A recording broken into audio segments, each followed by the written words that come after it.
पानी जीवन का आधार है, लेकिन जब यही पानी हथियार बन जाए तो क्या होता है। भारत और पाकिस्तान के बीच पानी की जंग भी सदी पुरानी है, जिसका नाम है सिंधु जल समझौता। क्या अब समय आ गया है इसे खत्म करने का। 1947 में भारत पाकिस्तान का विभाजन हुआ, लेकिन नदियों का नहीं।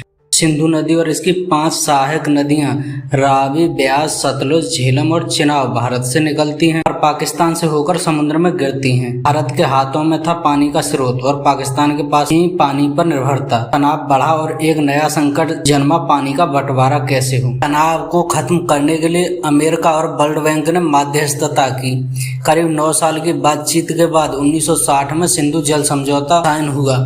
भारत के प्रधानमंत्री जवाहरलाल नेहरू और पाकिस्तान के राष्ट्रपति आयूब खान ने इस पर दस्तखत किए। समझौते ने 6 नदियों का बंटवारा किया।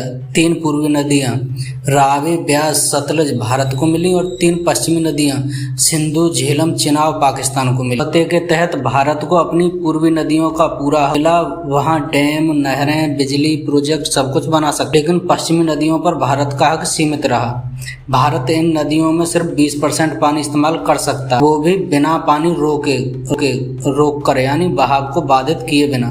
भारत के पास थी तकनीकी शक्ति, लेकिन संधि ने उसके हाथ बांध दिए। समझौते पर हस्ताक्षर के समय किसी ने नहीं सोचा था कि पाकिस्तान आतंकवाद का गढ़ बन जाएगा।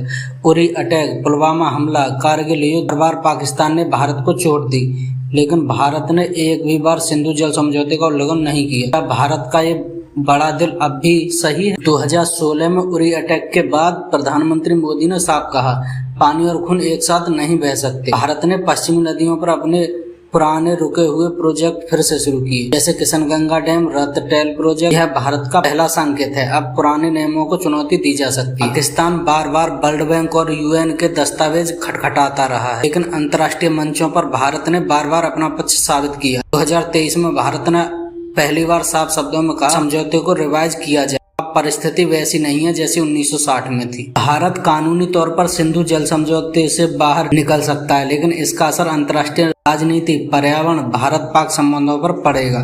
भारत पानी बहता रहे या अब भारत भी अपनी धारा मोड़ दे। 70 साल बाद आज सवाल वही है, क्या भारत को अब भी पुराने समझौतों से बंधे रहना चाहिए या एक नया अध्याय लिखने का समय आ गया है।